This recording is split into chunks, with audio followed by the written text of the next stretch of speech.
All right, from Bowlero Tucson on the east side of the old Pueblo, here for the title match of today's JBT event.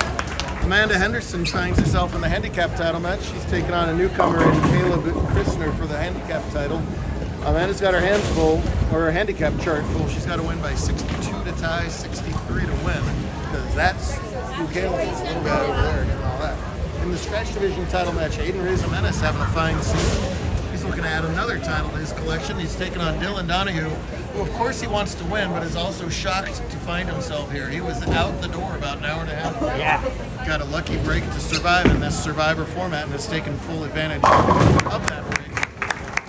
Still finds himself here in the title game. Nice shot by Henderson, getting a strike in just her second frame. He's a little guy for 11, but boy, has he impressed the crowd today. From right here in Tucson, he's part of the Cactus Mafia. He's just been grazing that headpin all day, and that's all it needs to do. He can just fill a couple frames. It's Survivor, and it's also pick your Survivor. So as the higher seed, he's been able to choose who he wants in matches, wants to play in matches. As he will switch balls and give this a pretty good run. And you hear the loud crowd behind me. So first he took down Tiana because he's almost the same name as his mom. Then he got rid of his coach over there. Now he's got his older coach over here. That's his mom right next to Matt. And obviously impressed, but most of the Mafia is still sticking around cheering on Caleb to see if he can win the whole thing. Then he took down a minion who he only played because of Brendan's minion shirt. I felt bad for Brendan all day long because he was a solo minion. It looked like salt without pepper, yin without yang, Brendan without Brody. I know. 35 through 3, it's still early going on over here. Talk about just surviving. Dylan's got his survival story. How about this guy? Won a triple overtime roll-off against John Abagana. They tied at 174 on a pretty tough Weber pattern. That goes to one-shot roll-offs in scratch, and him and John traded 9 counts 3 times before Aiden finally got the win. As you see, Amanda here in enemy territory down here in Tucson with the ASU jersey going on. The GCU student begs for it to go. It does. She catches an early double for a nice early lead. Dylan knows this place well. It's his home house. It's his place of employment. So he should know just about what every board on these synthetic lanes does. Pattern that the game 1 scores were higher than I thought, and then they calmed down quite a bit and got a lot more squirrely as the day went on, leading to that minus 52 cut. 3rd tournament in a row, we've put out pretty hard stuff. They were brutal last week in San Diego, and pretty hard today. Almost as if we're doing it on purpose. Good shot from Amanda and a nice spare from Donahue. As you see, he trails by 10 very early on. Right back here tomorrow for more singles fun.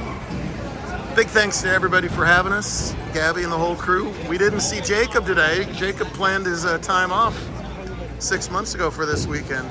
JBT alum Jacob Smith, the head honcho around here. Always has his facility in great shape for hosting us. Love coming here. Nice form at the 10, but a little off on the target, so she's open there. Little opportunity for Caleb. Dylan just raw power, one of the best strike balls on tour. When he has it under control, he can just strike all decade. So far, so good on lane 7. Caleb's got the fan club. Let's see if we can keep it going for just one more game. So when a new bowler like Caleb, this is his first season bowling, is rapidly getting better, that can be difficult to handicap, but the trade-off is this is such a long day. I guarantee you he's never bowled more than 3 competition games in a row. I don't know how much he practices or if he bowls like 5 or 6 during practice. Whatever, this is game number 11 for him, so there's a physical factor there too. Amanda, wait. 2 frames. Come on, Amanda. Trying to put a psych job on a little kid there.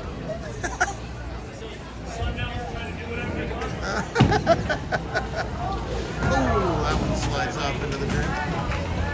I'll tell you what, he's been trying to get that ball out to like the 2 freeboard, and he's guttered very rarely. Pretty darn good control. We start every tournament off with Make Your Spares. Aiden's made 3 of them in a row, all 9 counts here, looking for a 4-bagger of spares. And I talked him right out of that, didn't I? Mm-hmm. Thank you very much. Moving right along.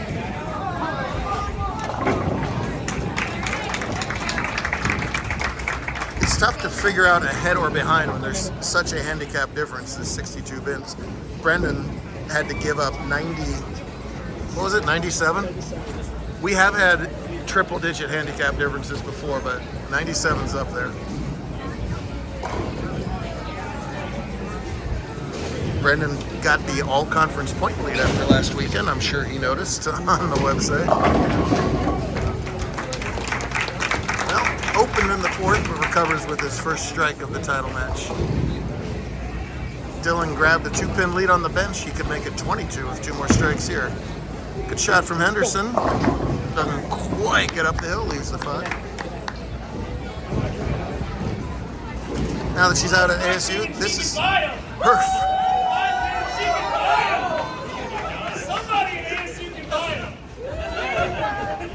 You knew it was going to happen.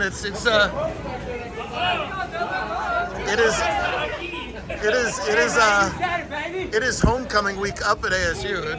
It's not homecoming week in Tucson. But getting a little noisy here. Amanda playing along with it. I'll make sure she's okay with all this fuss right now. Oh, and a real nice start to the game. Let's see. Oh, she's all over it.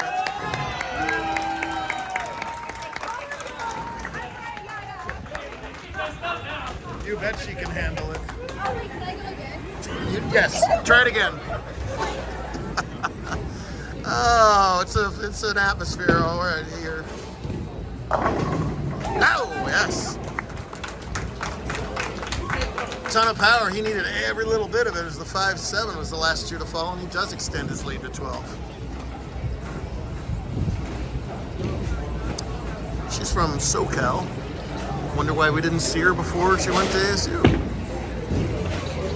Ah, perfect shot from Henderson there. Keeping the pressure on 11-year-old Caleb. Dylan 21 already. I remember when Dylan was 11 years old bowling these. Doesn't feel like 10 years ago. Oh, even with all that power, it can't get that lighted to carry and drops a lot of count and leaves a tough spare. 2 things fighting against Dylan here. The lanes are drying out and he's tiring out, so it's tougher to get that ball out, and then he forces it out and it goes in the gutter. Every bowler of any size deals with that. He'll have to continue to move or find just that last little reserve of strength to throw it just a little faster. First things first, he's got a makeable spare here, which he's going to make, I think. Yeah!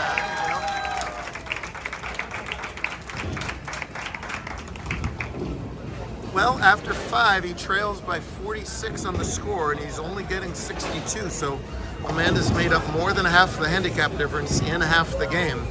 So a good start for Henderson. Caleb's got all of Tucson behind him right now, literally behind the lanes. Feels like on 5 and 6. Let's see if we can dig it out here in the second half. That's a good ball. Oh. Real nice shot. Solid 10 for the youngster. Aiden, of course, that breakthrough win last year capped off with the Mountain Invitational win. Well, that's not going to stay there. So spare and a 9 count off it. Not bad, but another opportunity here for Henderson to dig into that handicap, but she's got a strike working in the 7th. I'm not going to mention the 9 count that Aiden just left. There you go. Much better way to go about it. Nice basic form, just a simple 4-stepper here. Not a whole lot of rotation, just kind of piping it the old down the track line. It's been working just fine for her. That one's going to be left. Oh, pins everywhere, but it's that fairly fortunate 9 count.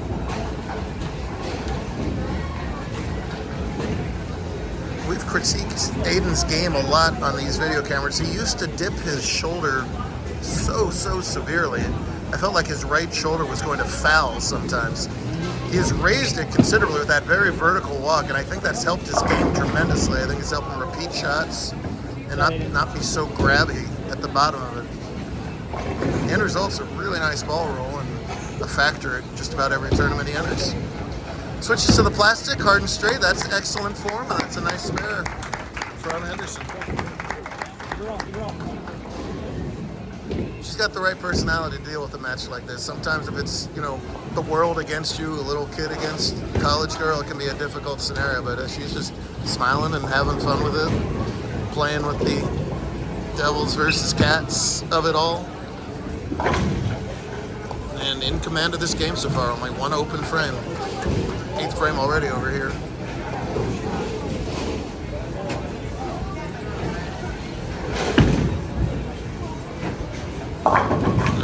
Oh man, and again, a big break. Could have left anything on the right side, only leaves that 3-pin. Let's see if Donahue can recover from that open. Two guys we haven't been able to squash today, like they called in the Dodgers game. You gotta put that final nail in the coffin. Wow, there's the patented Donahue power. Rockets that messenger over there. He trails by 3. He can retake the lead if he can strike in his 8th.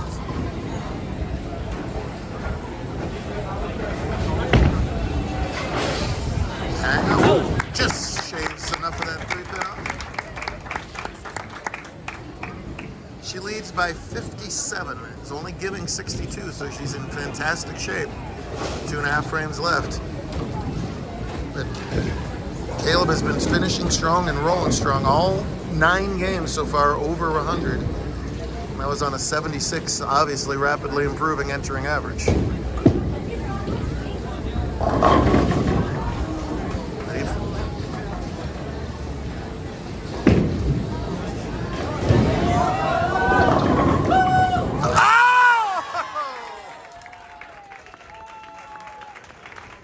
And right on cue, we're going to call that a messenger. We're going with messenger on that. Everything twists around and he gets his 10 out. He's like, take that. I got my 10-pin out, Dylan. Dylan, the pretty must spare there. Nicely done. 3-pin game with 2.5 frames to go in the scratch division. Good stuff there. Here's the 9th frame.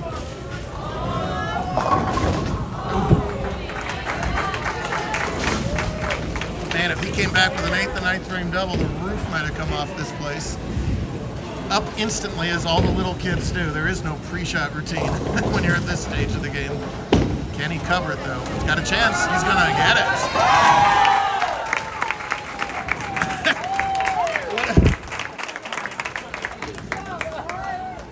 What a poker face walking off the lane, too. That was fun. Aiden leads by 3, rather. Make that tied. That 7 count ties things up in the 8th frame. Of course, pending the spare. Woo. Well, we know he can get through tiebreakers. I don't think he wants another one, but it might be appropriate if he gets one. They have these two in the title match. Aiden, unfortunately, I tried to talk quieter, but he heard me. Big shot for Amanda. How does she counter? Yes. With a big Brooklyn of her own. Wow. Tell you, any age, any average, that's being shown all over the place here, and the lower average bowlers both coming up clutch in their finishing frames. Oh no, but he misses that spare. Gosh darn it. Only thank you, Amanda. Only only 1 strike for Jimenez. His spare shooting has been really good, but that one could really cost him as he falls behind by 11. Still 2 big frames to go. Strip working for Amanda. Oh! Wow. Pins everywhere. The 5 stands up, and that's going to make things super interesting over there. As Aiden gets that super important 9th frame strike, you can see he can strike out for 191. Donahue going at a 182 pace. That's anybody's game. This is the 10th frame of a title match, and still they're putting their hands up for the 5 pins. Little different vibe here than usual. I didn't get it, but I'm sure there's 50 hands up behind me. She can make it.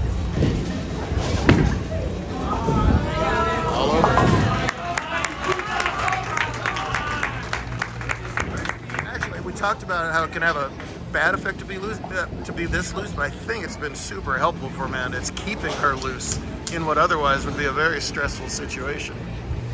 Obviously, giant shot for Donahue. 9th frame. It's weird to see his ball leave such a half 10. So much power, but it doesn't face up in the right way. Even Dylan will have 10. Will lead by 10 if he spares up his 10 pin. Fill ball could certainly matter in this scenario here for Amanda. Brooklyn. Yes. Brooklyn enough. She finishes with a very nice 196, which is 245. So he needs 144 to tie. I think he actually needs a double here. Boy, trusts it out. Oh! Oh my goodness.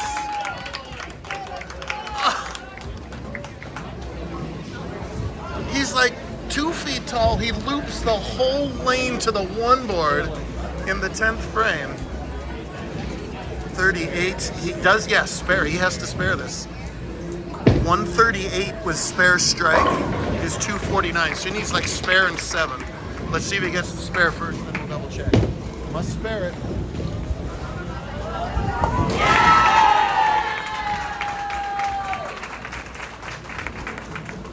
Caleb, you're back over here. It's the 10th frame. Okay, 128, 7 is 135 for 246. He needs 7. 7 is? 7 pins is 135 for 246. He's going to tell Dylan, hey buddy, I'm going. 6 to tie, 7 to win. That's a winner.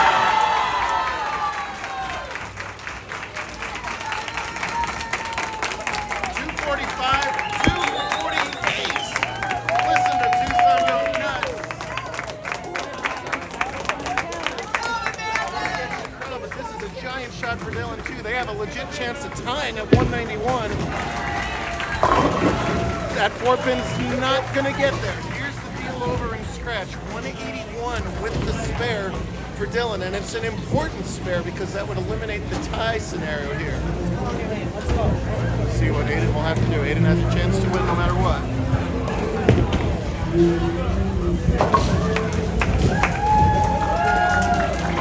181 for Donahue. For Aiden to take the title away, he must double. Strike 9 spare is only 180. Coldplay has entered the chat. There's a lot of chaos going on right now, but these are 2 very big shots for Aiden. Tie's not going to happen, thank goodness. It's either win or lose on these next 2 shots. Must double.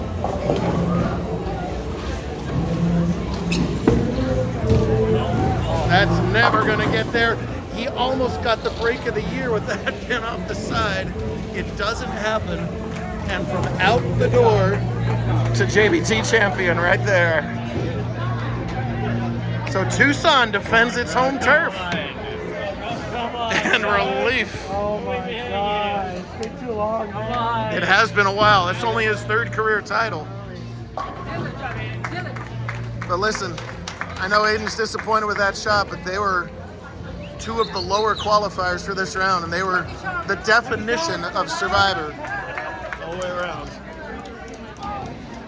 Really good stuff. This is fun to have a little bit of a circus going on for a title match. Disappointed now, but great finish for Ruiz. Fantastic stuff down here in Tucson. Somewhere down there, a little guy's having an autograph session. I don't even know where he went anymore, but we'll do it. There's your girls champ, Jay, by the way. We'll do it all over again tomorrow. Hopefully just as fun as today was.